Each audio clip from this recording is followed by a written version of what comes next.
Nuru ya asubuhi. Hadi mwisho nitaamini. Nimshukuru Mungu. Baba, katika jina la Yesu Kristo, ninakushukuru tena kwa ajili ya asubuhi ya leo ambayo umetupa tena mimi pamoja na wasikilizaji na watazamaji wangu, ili tuweze kujifunza maneno yako kuhusu mafanikio ya kweli kwa mwanadamu. Baba, jina lako libarikiwe. Tunaomba Roho wako Mtakatifu aendelee kuwa pamoja nasi, katika jina la Yesu Kristo aliye Bwana Mwokozi wetu, amen. Tutasoma kutoka katika ile Methali sura ya 7 mstari ule wa 14. Methali ya 7 mstari ule wa 14, na nitasoma: siku ya kufanikiwa ufurahi, na siku ya mabaya ufikiri. Mungu ameifanya hiyo ya moja kwenda sambamba na hiyo ya pili, ili mwanadamu asipate kulijua neno lolote litakalofuata baada yake. Tarudia tena: siku ya kufanikiwa ufurahi, na siku ya mabaya ufikiri. Mungu ameifanya hiyo moja kwenda sambamba na hiyo ya pili, na ili mwanadamu asipate kulijua neno lolote litakalofuata baada ya hapo. Nitasoma Mithali ya 25 ule mstari wa 2. Biblia inasema: ni utukufu wa Mungu kuficha jambo, bali ni utukufu wa mfalme kuchunguza jambo. Ni utukufu wa Mungu kuficha jambo, bali ni utukufu wa mfalme kuchunguza jambo. Ndugu msikilizaji na mtazamaji wangu, tumekuwa tukiendelea na somo letu la mafanikio ya kweli ya mwanadamu, na katika siku yetu ya kwanza tuliainisha maana ya mafanikio. Moja ya maana ya mafanikio tulisema ni kushinda vikwazo. Unapofanikiwa, manake umepambana, umekutana na vikwazo mbalimbali katika maisha yako na kuvishinda. Na hakuna mafanikio yoyote yasiyo na changamoto. Kila unachofanya kilicho chema, lazima kutakuwa na upinzani. Na sisi kama watu wa Mungu tunafahamu tunaye mpinzani mkubwa kabisa, anaitwa Shetani, ambaye kwa kawaida hapendi mafanikio ya mwanadamu kwa namna yoyote ile. Lakini Mungu wetu anafahamu pia kwamba upinzani na vikwazo vipo, na mara nyingine vikwazo hivyo vinaitwa majaribu, au vinaitwa mapito, au vinaitwa mitihani kwa namna yote ile. Ukweli ni kwamba lazima kuwepo na vikwazo, lazima kuwepo na upinzani wa aina fulani, ili kukwamisha kufikia malengo yako. Na siku ya leo tunataka tujifunze hekima ya kuendelea katika mafanikio yako. Hekima ya kuendelea katika mafanikio yako. Maana tumefahamu kuna vikwazo, kuna mapito, kuna upinzani wa kila aina. Na hiyo tu haitokei tu kwa watu wa Mungu, lakini pia katika maisha ya kawaida. Mwanadamu anapoanza safari ya kuelekea mafanikio yake, basi hukumbana na vikwazo vya aina mbalimbali. Lakini leo tunataka tujifunze jambo la msingi sana. Katika Mhubiri ile sura ya 7 mstari wa 14, tumeona Sulemani katika hekima yake anajaribu kuzungumza juu ya ujuzi wake wa maisha. Katika maisha haya tunaye Sulemani ambaye alipewa hekima na Mungu, hekima nyingi tu ya kutosha, na wafalme na mataifa mbalimbali ya wakati ule walipata kumsikia alivyokuwa na hekima. Maana ya hekima ni ule uwezo wa kuweza kutatua changamoto, ule ufahamu wa kuweza kujua namna ya kutoka katika mazingira kinzani, kuleta suluhisho katika matatizo, changamoto yanayoweza kutokea katika maisha yetu. Yeye akizungumza katika mtazamo wa kimungu na katika mtazamo wa hekima ya kawaida ya maisha ya wanadamu, akasema kwamba siku ya kufanikiwa ufurahi na siku ya mabaya ufikiri. Siku ya kufurahi, ya kufanikiwa kwa kawaida huleta furaha, huleta utoshelevu, huleta vitu vyote ambavyo vinaambatana na kufanikiwa, huleta fahari, huleta heshima na kadhalika. Lakini kwa mujibu wa hekima ya Suleiman katika andiko hili, anasema kuna siku pia ambayo ni siku ya mabaya. Manake ni siku ambayo ni kinyume na mafanikio. Kwa maana nyingine, kuna siku ambapo utaonekana kama hujafikia malengo yako. Sasa anachoshauri yeye, siku ya kutofikia malengo yako, anasema ufikiri. Na anaposema kufikiri, maana yake uwe na muda wa utulivu, uwe na muda ambao utakupa kutafakari. Kwa kawaida wanadamu tunapokuwa katika hali ya kufurahi, katika hali ya kufanikiwa, huwa tunapunguza sana umakini. Tunakuwa ni watu wa kufurahi, tunakuwa ni watu pengine wa kujivuna, tunakuwa ni watu wa kutaka kila mtu aelewe kila ambacho kimetokea. Wakati huo tunakuwa na sherehe nyingi, tunakuwa na shamra. Kwa hiyo tunakuwa hatuna muda wa kutafakari. Na katika furaha hiyo tunaweza tukaacha njia, tunaweza tukaacha misingi ambayo imetufikisha mahali hapo. Sasa Suleiman katika hekima yake, kwa neema ya Mungu, anatuambia siku ya mabaya ipo pia. Na unapoingia katika mabaya unatakiwa kutafakari. Na hapa anatuhakikishia, anasema kwamba hilo moja la mafanikio na hilo la mabaya ni kwamba Mungu ameyaweka yote. Mungu ameyaweka yote ili mwanadamu asifahamu jambo lolote litakalofuata baada ya hapo. Asiweze kufahamu baada ya kufanikiwa kuna kitu gani kitatokea baadaye. Tunapokuwa katika hali ya kufurahi, tunaweza tunaweza tukachukulia kwamba leo itakuwa kama jana. Lakini kwa hekima, katika maisha ya hekima ya Sulemani, anatuambia furaha ya leo inaweza isiwe furaha ya kesho. Lakini pia anatufundisha mabaya ya leo yanaweza asiwe mabaya ya kesho. Kwa hiyo mwanadamu hajui chochote. Anapoingia katika furaha, tunachukulia kwamba na kesho itakuwa furaha. Tunapoingia katika mabaya, tunafikiri kwamba na kesho ataendelea kuwepo mabaya. Sasa ili tuweze kuepuka mtego wa mafanikio na kufurahi na kufanya sherehe peke yake, Mungu akaweka tena kitu kingine kinaitwa siku ya mabaya. Kwa hiyo katika maisha ya mwanadamu kuna siku mbili. Siku mbili. Kuna siku ya kufurahi, kuna siku ya kufanikiwa, lakini kuna siku ya kupita katika mapito magumu. Mara nyingi wanadamu tunapopita katika mapito magumu, assumption yetu au fikra zetu za haraka ni kwamba kuna mkono wa mtu, au kuna mtu ametegea kitu fulani, au kuna watu wamefanya hivi, au shetani amejinua. Hizo ni lugha za watakatifu. Anapoingia katika mapito, anayemuona sio Mungu, anayemuona ni shetani. Anayemuona sio Mungu, anayemuona ni jirani yake. Anayemuona sio Mungu, anayemuona ni mambo mbalimbali ambayo anafikiri watu hawapendi mafanikio yake. Lakini kwa hekima ya neno la Mungu inatuambia kwamba hata katika mabaya Mungu anaweza akawa yumo. Mungu anaweza kuhusika. Mungu anaweza kuyaruhusu ili kwamba aweze kukupa fikra, ili kwamba aweze kukupa akili ya kutojisahau. Wanadamu tuna matatizo ya kujisahau tunapofanikiwa. Na Mungu alipokuwa naongea na wana wa Israeli wanaelekea katika nchi ya Kanaani, nchi ambayo alisema ni nchi ya asali na maziwa.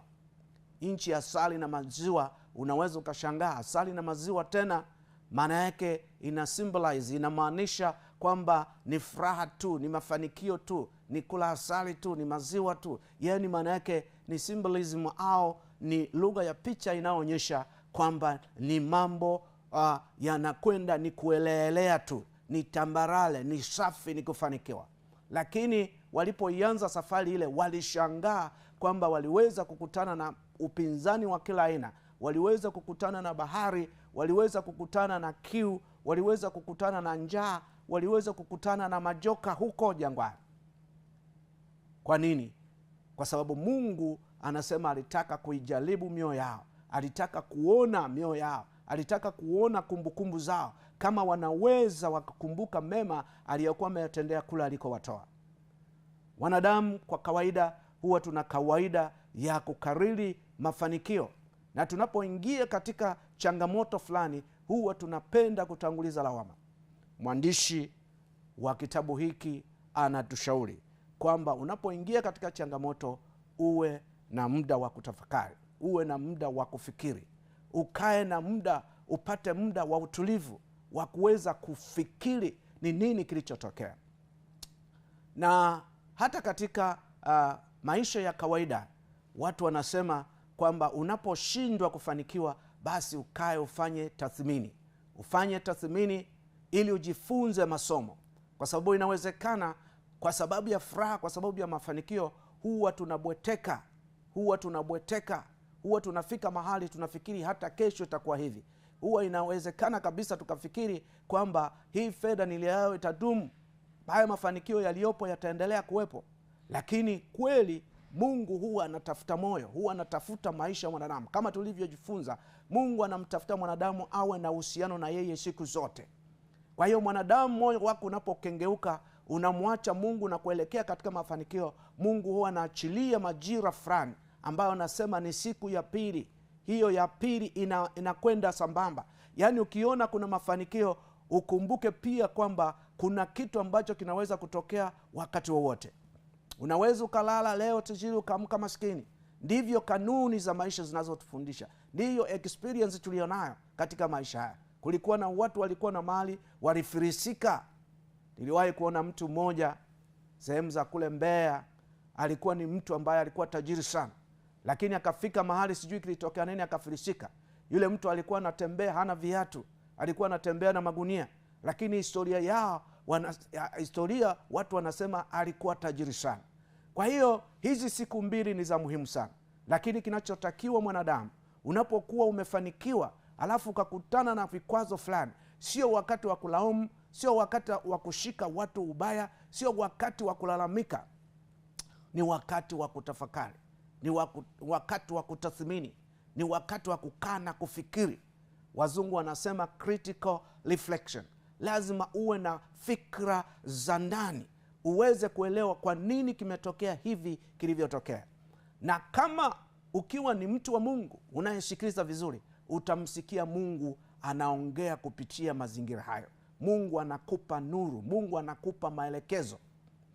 Methali sura ya 8 inazungumza habari ya hekima. Hekima inalia. Biblia inasema hekima inalia, na hiyo hekima iko njia panda. Mtu unapofika njia panda, ujue kwamba njia panda, hujui uelekee kulia, uelekee kushoto, au uelekee mbele, au urudi nyuma. Ni pale pale Mungu anasema hekima anakaa njia panda, na hekima anawaita wapumbavu, anawaita wajinga, anawaita wale wamepoteza hekima na maarifa, ili wamsikilize na awape njia ya kuelekea. Ndugu msikilizaji wangu na mtazamaji wangu, tunapoongea habari ya mafanikio, tusisahau kwamba mafanikio ni pamoja na kushinda vikwazo. Na vikwazo vipo vingi, na hakuna anayetaka vikwazo vitokee katika maisha yake. Kila mtu anataka vikwazo visiwepo, na ndio maana anataka kufurahi siku zote. Hakuna mtu anayetaka kuugua, hakuna mtu anayetaka kukosa fedha, hakuna mtu anayetaka kupata tatizo lolote. Lakini matatizo huwa yanakuja, lakini reaction, mwitikio wetu ndio unaweza ukaamua mustakabali wetu. Majibu yetu, fikra zetu zinaweza zikaamua mustakabali wetu. Nimesema neno la Methali sura 25, Anasema ni fahari ya Mungu, ni utukufu wa Mungu kuficha jambo, lakini ni utukufu wa mfalme kutafiti jambo, kuchunguza jambo. Tunaposema kufikiri, tunamaanisha kuchunguza, tunamaanisha assessment. Na kawaida mtu anapookoka anatembea na Mungu anaitwa ni mfalme, kwa sababu waraka wa kwanza wa Petro sura ya 2 mstari wa 9 na wa 10 anasema sisi ni ukuhani wa kifalme. Sisi ni ukuhani wa kifalme, wateule wake Mungu, taifa takatifu. Kwa hiyo sisi ni wafalme. Mtu anapookoka anaitwa mfalme, anakaa katika nyumba ya mfalme na yeye ni mfalme. Kwa hiyo unapokutana na changamoto ambazo pia Mungu anahusika nazo, maana mara nyingi kama nilivyosema, watu tunamuona shetani katika mapito, tunamuona shetani katika magumu, tunaona watu wabaya katika mapito. Lakini kuna wakati ambapo Mungu anaingia ili kukupa speed governor, ili kukudhibiti usiendelee sana. Wana wa Israeli waliambiwa kwamba angalieni, mtakapofika huko fedha yenu ikaongezeka na mifugo yenu ikaongezeka. Anaposema fedha kuongezeka, fedha haizaliani kama ng'ombe au mbuzi au kuku. Kuongezeka kwa fedha manake unafanya biashara. Unapokuwa biashara yako imekaa vizuri sana na mifugo yako imeongezeka sana na chochote kile unachokifanyia kazi kinaongezeka sana, akawaambia angalieni, msinisahau, mkila na kushiba msinisahau. Wanadamu tuna kawaida ya kusahau, na katika mazingira yale Mungu huwa analeta hii siku ya pili, huwa analeta haya mazingira ambayo kwa nje yanaonekana ni mabaya, yanakuwa kinyume na mafanikio, lakini anachotaka ni kuchunguza kwa nini umeingia katika hali hiyo. Na ukikaa katika hali hiyo utamsikia Mungu anaongea kwamba fanya hiki, kwamba chukua mkakati huu, kwamba fanya hiki ili uweze kuendelea. Mafanikio ni pamoja na changamoto, na kwa kweli watu waliofanikiwa wengi, kwa utafiti watu wanavyosema, wengi waliofanikiwa sana ni watu walioshinda changamoto. Ni watu ambao walianzisha biashara ikashindwa, halafu baadaye wakakaa wakatafakari, wakaanza upya. Biblia inasema mwenye haki anaweza kuanguka mara 7 lakini anaweza kuinuka tena. Lakini kuinuka tena sio swala la kuinuka tu, ni swala la kukaa na kutafakari, ni swala la kuchunguza. Na unapokaa na kutafakari, unampa Mungu nafasi ya kusema na maisha yako. Unampa Mungu nafasi ya kukupa njia mbadala, akuambie ulipokosea, akuambie unachotakiwa kufanya. Mara nyingi wanadamu tunakuwa na mipango mingi, tunakuwa na mikakati mingi ambayo tunafikiri inaweza ikatufanikisha, lakini ukweli Biblia inazungumza katika Zaburi ya 127 na Zaburi ya 128 mstari wa 1 na wa 2, anasema mtu anayeamka mapema na kwenda kufanya kazi zake kwa bidii, Bwana asipokuwa pamoja naye anajichosha tu. Bwana asipoulinda mji, yeye akeshaye anafanya kazi bure. Mungu asipokuwa pamoja na wewe katika juhudi zozote unazozifanya, inakuwa unapoteza wakati. Kwa hiyo Mungu anatakiwa kuhusika. Tunapozungumzia kutafakari na kufikiri na kuchunguza, maana yake ni kwamba uwe na muda wa kumtafuta Mungu, uwe na muda wa kumuuliza Mungu kwamba kwa nini kitu hiki hakiendi kama nilivyotarajia. Inawezekana ulitengeneza malengo katika ubinafsi wako, inawezekana ulifanya haya ili uweze kushindana na fulani. Unapokaa chini na kumsikiliza Mungu, Mungu anasema na wewe, anakuambia ondoa hiki, fanya hivi, nitafute kwa namna hii, na ndipo utakapopata njia ya mafanikio iliyo sahihi. Kwa hiyo anasema ni fahari ya Mungu kuficha jambo, yaani kwa Mungu ni utukufu wake kuficha jambo, yaani linampa heshima. Haleluya, Bwana Yesu asifiwe sana. Mungu anafurahia kuona watu wake wanatumia akili zao vizuri kumtafuta. Wanapoingia kwenye shida wanamgeukia Mungu. Mungu anafurahi, wanajua wako watu wenye akili. Biblia inasema Mungu alipoangalia kutoka mbinguni apate kuona kama yupo mtu mwenye akili amtafutaye Mungu, anasema la hasha, hakumwona hata mmoja. Wote wamepotoka, wote wamekwenda kwenye njia zao. Kwa maana nyingine, Mungu hutamani wanadamu wamtafute. Kuna mazingira ambayo Mungu anayaweka ili umtafute, na hasa unapoingia katika mambo yanayoonekana kuwa ni mabaya. Hekima ya Suleiman inatuambia tumtafute Mungu, tumtafute Mungu, tuchunguze, tufanye utafiti, tupate muda wa kukagua maisha yetu, tupate muda wa kukaguana ili kwamba tuweze kupona. Suleiman anasema mwenye haki anaweza kafa kwa upumbavu wake, anaweza kafa kwa upumbavu wake, anaweza kafa kabla ya wakati. Kwa nini? Kama hawezi kumtafuta Bwana anapoingia katika magumu, kama hawezi kumgeukia Bwana anapoingia katika magumu, atakufa, atapotea, atapoteza mwelekeo.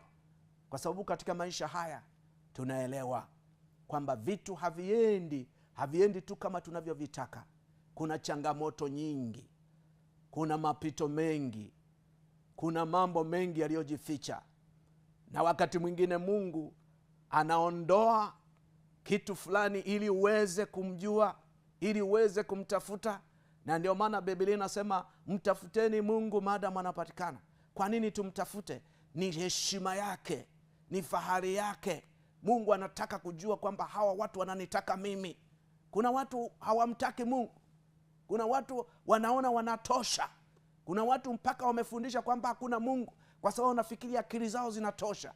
Mungu huwa anawasubiri watu ambao wanageuza attention yao, wanaelekeza fikra zao kwa Mungu, na Mungu anaweza kuwasaidia ili waendeleze mafanikio yao, ili awape masomo, awafundishe, ili apate kuwakuza katika kumjua yeye, apate kumjua Mungu kwamba ni yeye anayehusika katika mafanikio yetu yote. Ndugu mtazamaji na msikilizaji wangu, asubuhi ya leo napenda kukutia moyo. Kama unapita katika mapito magumu, usimwazimishe shetani. Usiwe na lugha ya kuona kwamba shetani amejiinua. Usimpe nafasi ibilisi ya kumsifia, maana unapomtaja ibilisi unamsifia tu. Tunatakiwa kulitaja jina la Bwana katika kila mazingira. Changamoto kwenye mazingira zipo. Amesema yote haya Mungu ameyaweka. Siku hizi zote zimewekwa ziende sambamba, kwamba unapenda haupendi, Mungu ameweka. Kwa nini? Kuna hekima, kuna ufahamu, kuna kukua katika kutafakari. Unapokutana na vikwazo unajifunza, unaongeza maarifa, unaongeza kumjua sana Mungu wetu. Mungu wetu hajulikani tu kwa kumsikiliza, kwa kusoma maandiko matakatifu na nini. Mungu wetu tunamjua pia kupitia matendo yake, kupitia mitihani yake, kupitia vikwazo mbalimbali tunavyokutana navyo. Na kwa kadri tunavyokuwa na muda wa kumtafakari Mungu na kutafiti katika neno lake na kujifunza katika maisha ya watu ambao walipita pia, tunaweza kupata hekima ya kuendelea kufanikiwa. Biblia imeandikwa kwa kupitia wanadamu wa kawaida, na wanadamu hawa wa kawaida wamepita katika vikwazo vingi sana. Ukisoma Waebrania 11 utakuta hao ni mashahidi wa imani. Lakini mashahidi wa imani sio kwamba walienda tu kwa mtelezo, sio walienda tu kwa mtelemko. Hapana, ni watu ambao walipita katika magumu, wakamtafuta Bwana akaonekana, wakaitwa ni watu wa imani, wakaitwa ni watu wanaomfahamu Mungu. Kwa hiyo ndugu yangu, unapopita katika mambo magumu, kumbuka kumtafuta Bwana, kumbuka kukaa na kutafakari, badala ya kuanza kunung'unika, badala ya kuanza kuleta maneno. Biblia inasema maneno mengi ni mtego. Unaweza ukajifunga kwa kinywa chako, ulimi wako unaweza ukakuletea hatari. Yakobo anasema ulimi ni kiungo kidogo sana, lakini ni hatari sana. Analinganisha na moto, unaweza kuteketeza. Ulimi na shetani huwa anatafuta katika mazingira hayo, naye analeta mitihani yake. Mungu anapotuletea mitihani, na yeye analeta mitihani yake. Anataka uchukue majibu feki ili uweze kufeli. Kumbuka wana wa Israeli walipokuwa nasafiri kwenda Kanaani, Mungu walikutana, watu wa Mungu walikutana changamoto. Mungu akawatengenezea njia, na ibilisi naye akataka kupita kwenye njia hiyo, na yeye anataka kupitia kwenye tatizo hilo ili aonekane kwenye tatizo hilo ndio anataka akumalize. Na anasema sasa wamepata kikwazo, tuwamalize sasa. Kwa hiyo Farao akafikiri kwamba sasa hapa tunawakamata, maana kushoto kuna milima, kulia kuna milima, mbele kuna bahari ya Shamu, watapita wapi? Akaja na jeshi lake akasema, huu ni wakati mwafaka sasa wa kuwamaliza. Na ndivyo Ibilisi anavyokutafuta. Unapopita katika vikwazo usilalamike, maana kulalamika ni lugha ya shetani, ni kumwita shetani, ni kumtengezea mazingira akuharibu. Lakini unapokuwa katika mazingira hayo, mtafute Bwana. Musa akalia akanung'unika, wana wa Israeli wakanung'unika. Mungu akamwambia katika mazingira yale, akamwambia waambie wasonge mbele, waambie wasonge mbele, waambie wasonge mbele, watulie tu, wawe watulivu, watauona utukufu wa Mungu, watauona wokovu wa Mungu. Kwa tunapokuwa tunatulia ili tupate muda wa kutafakari, Bwana anasema na sisi. Bwana anatutengenezea njia. Bwana anatengeneza njia pasipo na njia. Lakini Biblia inasema nguvu zao zitakuwa katika kutulia.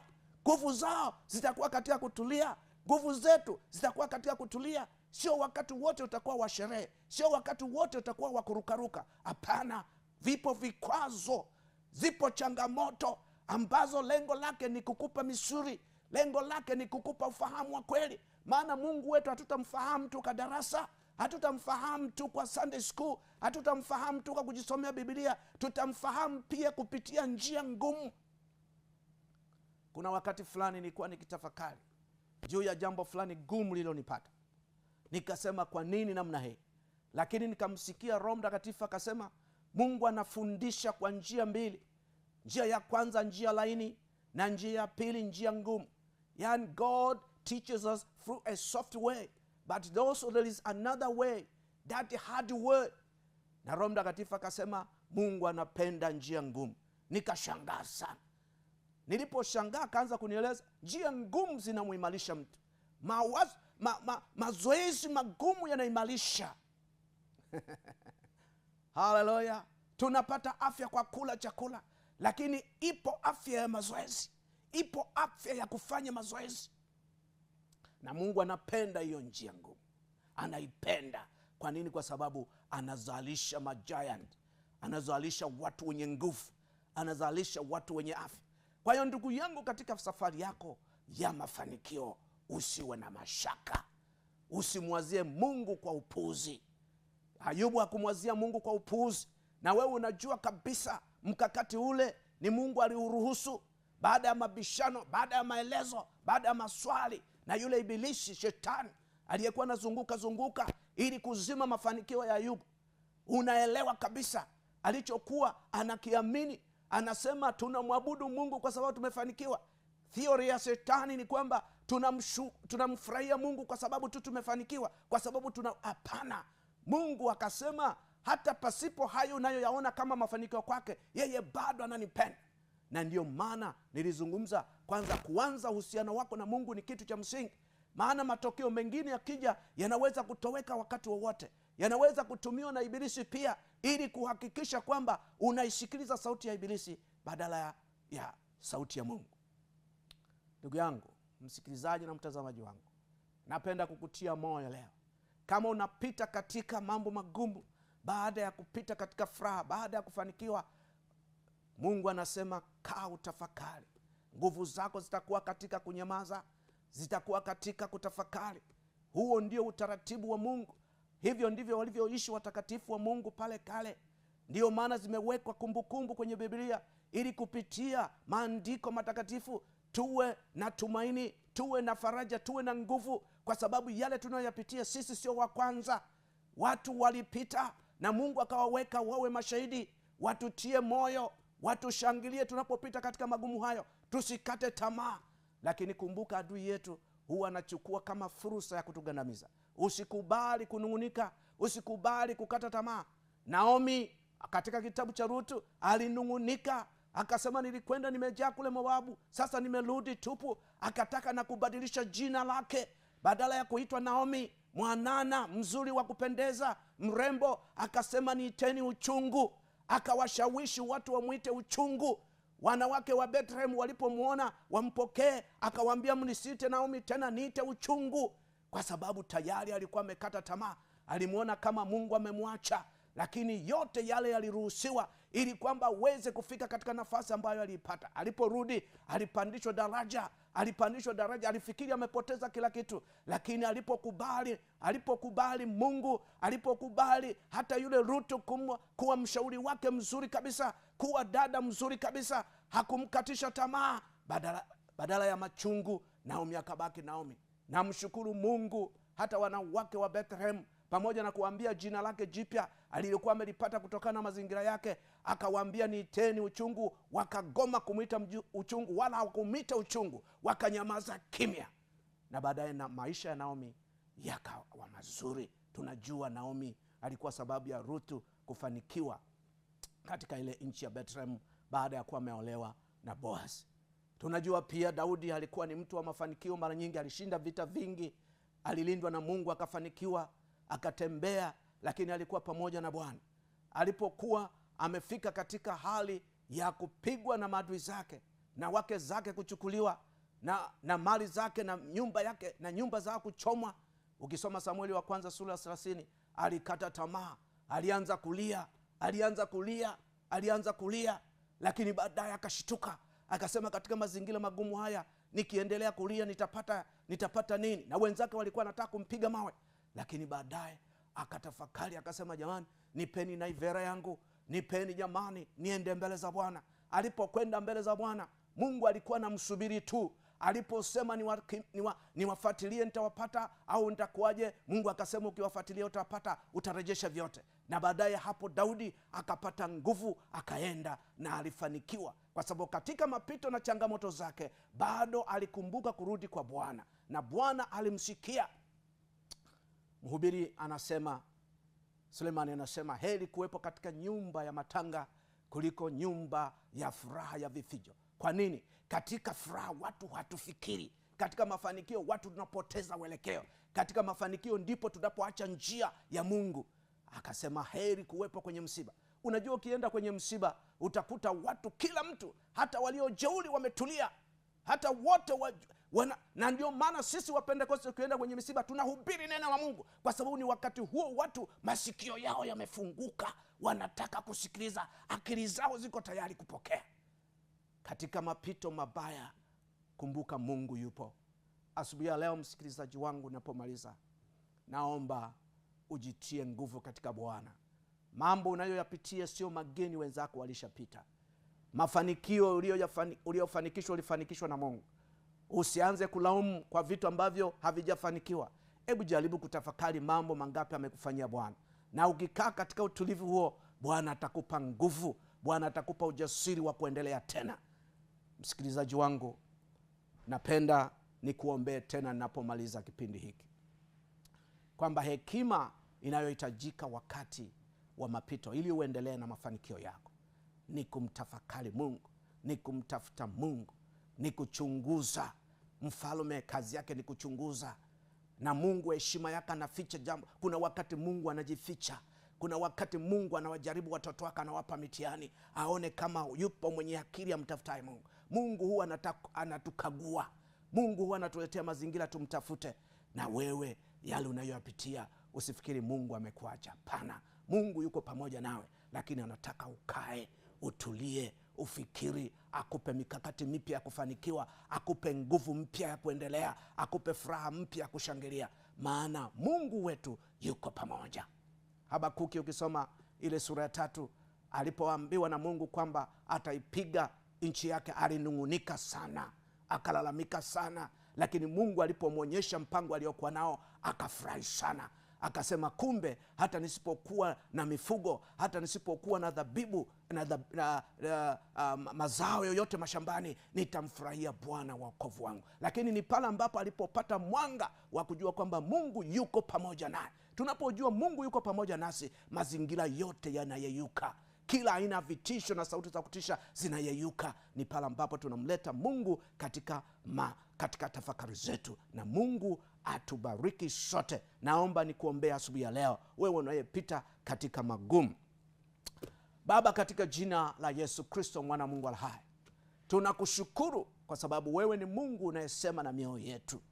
Tunakushukuru kwa kusema nasi katika kipindi hiki cha Nuru ya Asubuhi kupitia Zoe TV. Tunakushukuru Bwana kwa jukwaa hili.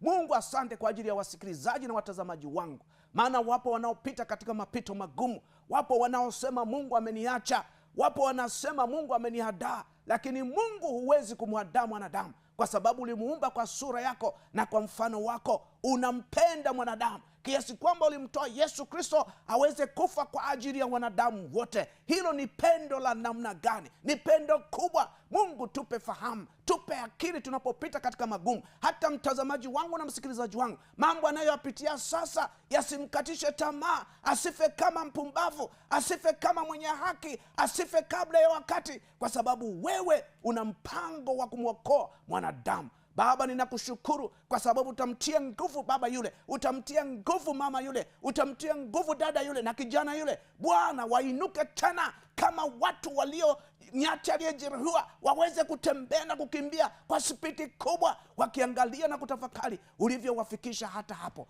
Baba, ninakushukuru, ninalibariki jina lako, maana hawatakufa, wataishi, hawataanguka, watasimama, kwa sababu wewe umeyaona mateso na mapito yao, na umewaletea msaada kutoka katika madhabahu hii ya Zoe TV. Baba, ninakushukuru, ninakurudisha sifa, utukufu na heshima katika jina la Yesu Kristo. Amen. Haleluya. Tunamshukuru Mungu, na Mungu awabariki watazamaji na wasikilizaji wangu na Zoe TV crew. Mungu awainue. Amen.